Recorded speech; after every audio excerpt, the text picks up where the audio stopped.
लगातार असफलता मिल रही है तो धैर्य बनाए रखना चाहिए।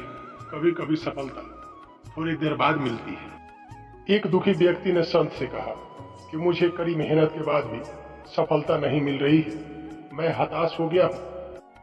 कुछ लोगों को कभी कभी कड़ी मेहनत के बाद भी लगातार असफलता मिलती है। ऐसी स्थिति में हमें धैर्य बनाए रखना चाहिए और लक्ष्य की ओर धीरे धीरे आगे बढ़ते रहना चाहिए। सही दिशा में आगे बढ़ते रहने से देर से ही सही लेकिन सफलता जरूर मिलती है। इस संबंध में एक लोक कथा प्रचलित है। इससे पहले दोस्तों मेरे इस चैनल को लाइक और सब्सक्राइब जरूर कीजिएगा। प्रचलित कथा के अनुसार एक व्यक्ति बहुत मेहनत कर रहा था लेकिन उसकी परेशानियां खत्म ही नहीं हो रही थी।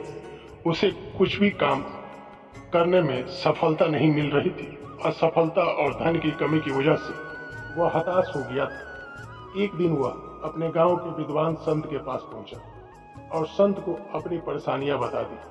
संत ने उसकी सारी बातें ध्यान से सुनी और कहा कि तुम्हें अभी धैर्य के साथ रहना चाहिए और धैर्य नहीं छोड़ना चाहिए।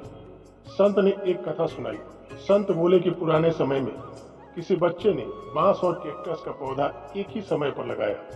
बच्चा रोज दोनों पौधों को बराबर पानी देता और जरूरी देखभाल करता था। कभी काफी समय बीतता गया, कैक्टस पनप गया लेकिन बांस का पौधा कुछ प्रगति नहीं कर पाया। बच्चे को थोड़ा निराशा हुई लेकिन उसने पौधे की देखभाल करना नहीं छोड़ा। अब कैक्टस तेजी से बढ़ने लगा था लेकिन बांस का पौधा वैसा ही था। लड़का ने कुछ दिन और देखभाल की। अब बांस के पौधे में थोड़ी सी उन्नति होने लगी थी। यह देखकर बच्चा खुश हो गया। कुछ और दिन निकल गया। अब बांस का पौधा बहुत तेजी से बढ़ रहा था। कैक्टस का पौधा छोटा रह गया। इस कथा के माध्यम से संत ने दुखी व्यक्ति को समझाया कि कभी कभी कुछ कामों में देरी हो जाती है लेकिन हम धैर्य बनाए रखेंगे तो हमें सफलता जरूर मिलती है। इसलिए निराशा होने से बचे और सही दिशा में आगे बढ़े।